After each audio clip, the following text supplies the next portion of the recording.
Okasionalisme ini kamu akan banyak ketemu di ilmu kalam. Jadi okasionalisme itu bilang bahwa ya memang ada jasmani, ada rohani, ada mind, ada tubuh, dan dua-duanya substansi yang berbeda, tapi tidak saling mempengaruhi.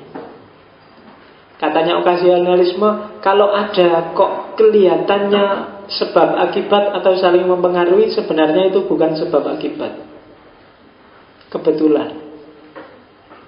Makanya istilahnya okasionalisme. Kalau dalam agama, kebetulan itu karena intervensi Tuhan. Kalau dalam agama, aliran teologi Islam yang paling terkenal jenisnya okasionalis itu Asy'ari. Saya tidak tahu di sini yang ngaku mazhab Asy'ari berapa orang. Padahal biasanya saya mesti ngaku nih Asy'ariyah, tapi kamu tak bilang okasionalisme paling ya bingung. Asy'ari itu okasionalistik. Jadi sebab akibat itu tidak ada. Apa wis? Contohnya misalnya kalau laptop ini tak banting ke bawah, itu apakah pecah apa enggak tidak tergantung daya banting, tapi tergantung intervensinya Tuhan. Iya. Kalau Tuhan intervensi tak banting seperti apapun enggak pecah juga bisa kok. Itu okasionalistik teologinya. Jadi katanya Syafi'i, daya kemampuan bertindak yang dimiliki manusia itu la qabla wala ba'da, tidak sebelumnya juga tidak sesudahnya. Jadi pas peristiwa itu, saat itu juga kamu berdaya. Tapi sebelum kamu banting, apakah kamu punya daya banting apa enggak? Enggak mesti.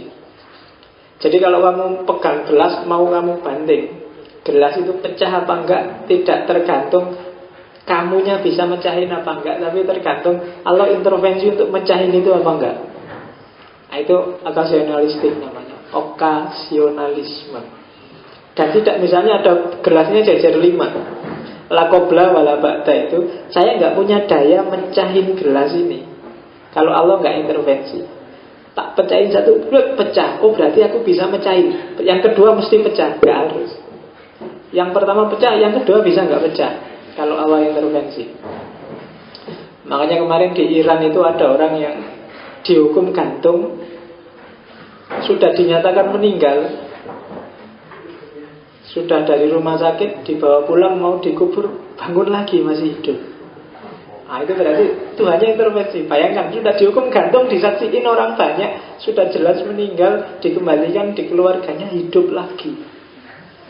Itu kan luar biasa. Meskipun sama pemerintah Iran terus mungkin karena gengsi, kok masa gantung aja nggak bisa mati, mau digantung lagi orang ini. Ya, dan meskipun diprotes luar biasa sama HAM internasional, karena orang kan dihukum sampai mati. Kalau sudah mati ya sudah, berarti kan selesai hukumnya. Perkara dia hidup lagi kan urusan lain. Berarti dia punya nyawa kedua, berarti nggak boleh dihukum mati lagi ya. Tapi itu okasionalisme. Makanya kitab-kitab Asy'arian dari teologi Asy'ari biasanya isinya pasti di belakang wallahu a'lam bishawab. Jadi kalau kamu Asy'arian nggak boleh memastikan sesuatu. Kalau kamu marah sama orang, hati-hati loh, kamu tak tonjok benjol. Kalau Asy'arian nggak gitu, tak tonjok insya Allah benjol. Loh iya, kalau Allah intervensi, begitu kamu mau mukul, dia bisa nggak benjol. Ah itu okasionalisme. Makanya kalau Asy'ari itu besok orang baik masuk surga apa enggak mesti. Kamu rajin tiap hari tahajud, sementara yang satu preman rodo nakal, bisa-bisa yang masuk surga yang preman ini suka-suka Allah. Loh kamu apa bisa demo di akhirat besok di surga kan? Tidak bisa, suka-suka Allah. Kalau yang jahat dimasukin surga, yang baik dimasukin neraka kan bisa-bisa aja.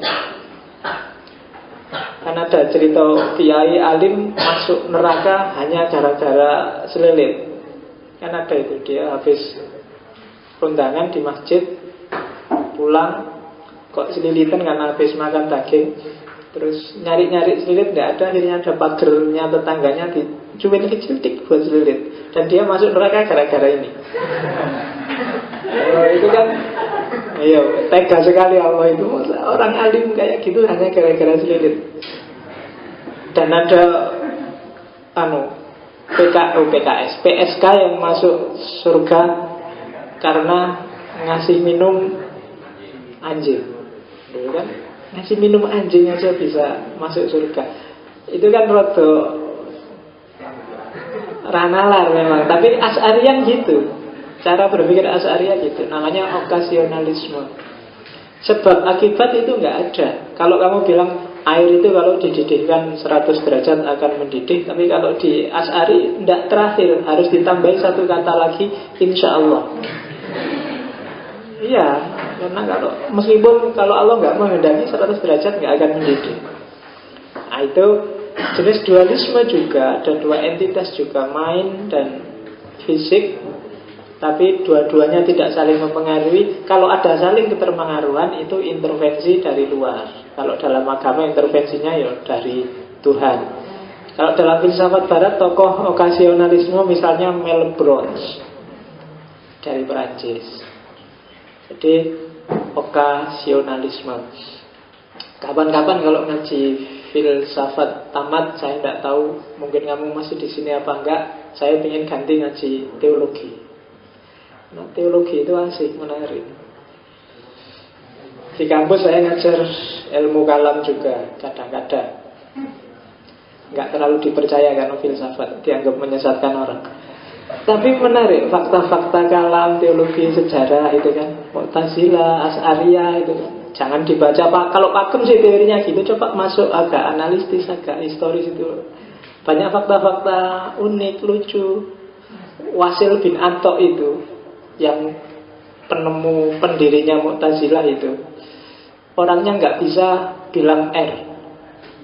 Jadi nggak bisa roh, itu nggak bisa. Orang sini bilangnya cedal. Tapi kalau debat jagoan, dia bisa ngomong, bisa nulis, ngomong 2,5 jam kalau di kitab disebut, dan ngomong macam-macam tanpa satu pun huruf roh. Iya, itu Wasil bin Atok ngalahin orang debat. Dan gak kelihatan bahwa dia gak bisa huruf roh, karena semua huruf roh dihindari oleh dia. Dan itu bisa, itu kan canggih. Wasil bin Atok pernah mengislamkan orang Majusi yang dualisme tadi di satu forum. Semuanya masuk Islam, sejumlah 6.000 orang, karena yang 6.000 ini kalah debat sama Wasil bin Atok. Oh, itu kan luar biasa. Banyak fakta-fakta unik kalau di kalam. Jadi kapan-kapan kita ngomong itu. Semoga filsafatnya cepat kata. Padahal ini masih mau anjang, baru dapat dikit. Oke, kita lihat salah seorang filosof yang sangat dikenal karena pemikirannya yang dualistik, yaitu René Descartes, yang disebut bapak filsafat modern.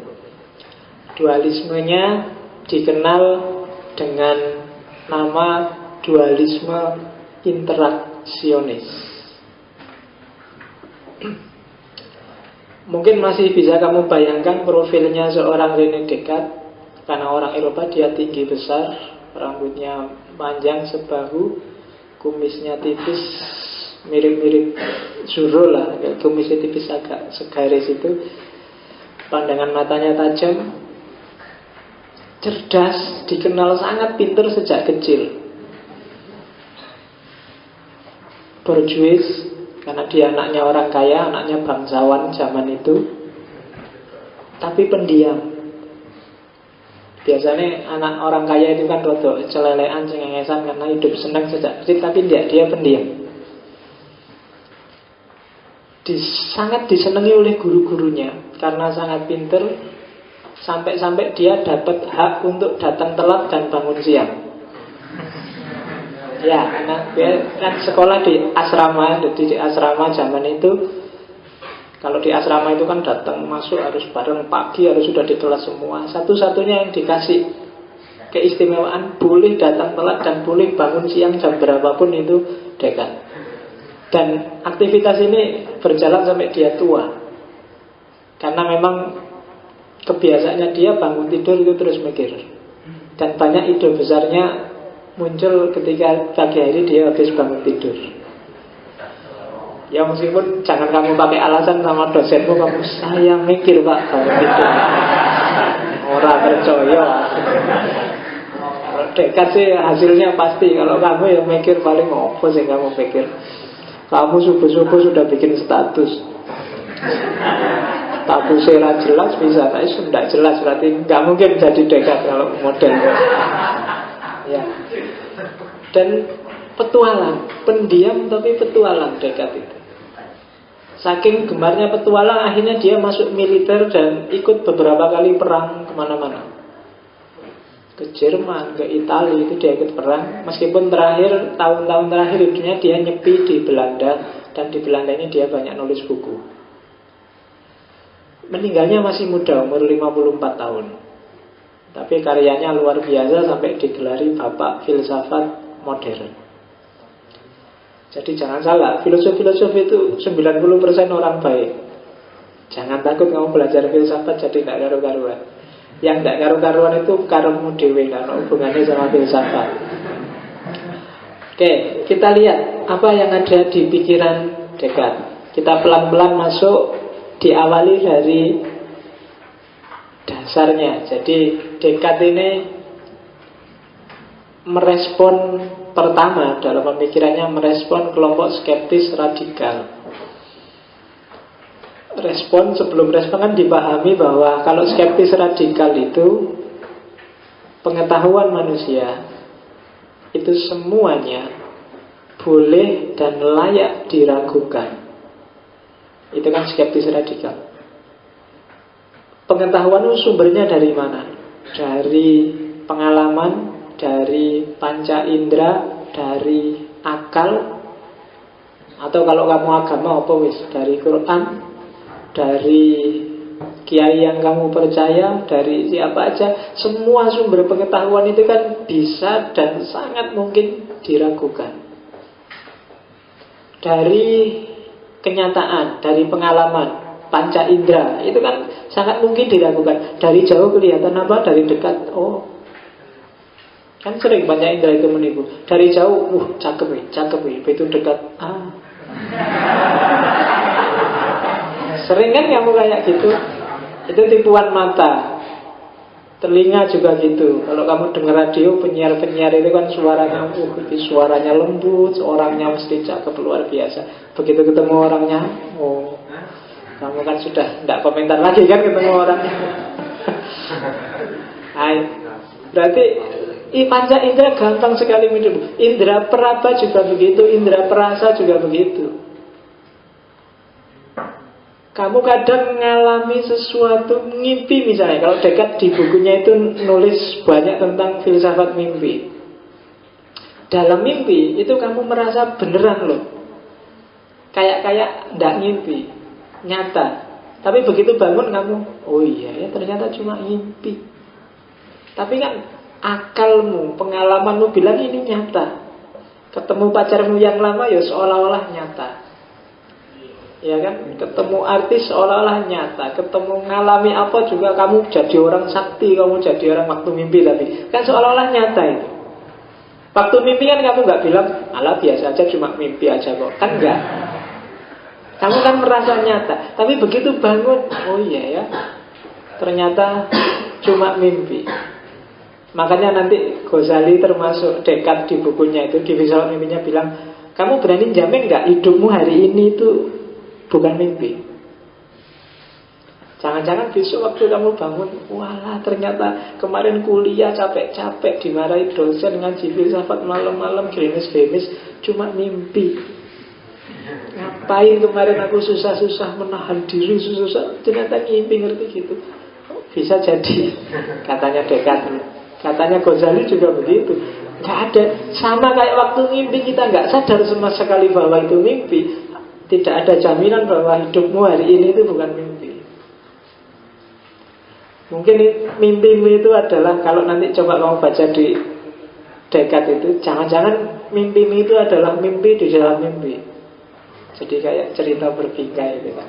Mimpi tentang mimpi, mimpi dalam mimpi itu kan agak. Ada novelnya,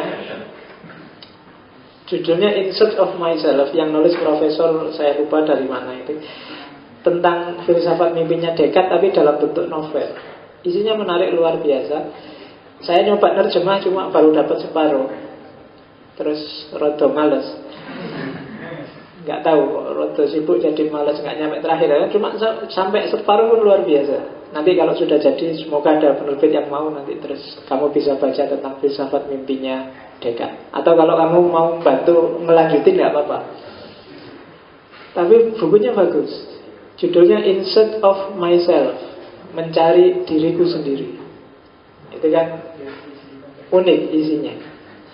Jadi itu Descartes.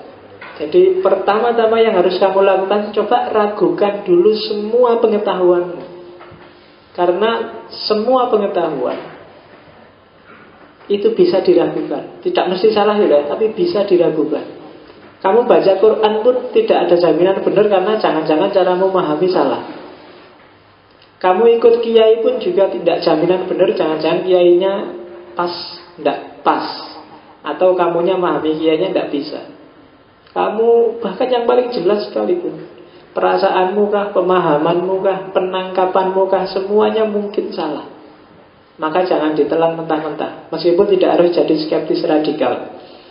Kenapa? Kalau katanya Descartes, jangan skeptis radikal. Kalau skeptis radikal itu tidak ada ujungnya. Harus ada ujungnya, karena di ujung inilah kita mengawali berpikir. Kalau semua total harus diragukan, kita nggak punya kepastian. Kita cari satu yang pasti, yang dari situ jadi awalnya kita mikir. Nah, jadi cari kepastian yang jadi pondasinya cara berpikir kita sebelumnya. Nah, jadi proyeknya Descartes mencari dari mana titik pasti itu. Yang pertama dia lihat, kalau dari panca indera jelas bukan. Pengetahuan kan cuma dari dua, dari panca indera atau dari akal. Panca indera itu berubah-ubah. Pengalaman sehari-hari itu berubah-ubah dan sering menipu. Gunung itu warnanya apa? Biru, hitam, merah. Merah itu kan cap jiki, itu gunung merah, gunung hijau. Tapi enggak. Warna aslinya apa?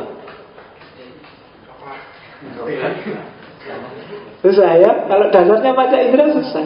Langit warnanya apa? Putih, biru. Laut warnanya apa? Susah. Panca indera kamu nggak akan bisa pasti. Mana yang lebih cakep antara siapa ya? Kamu artis yang paling anu siapa?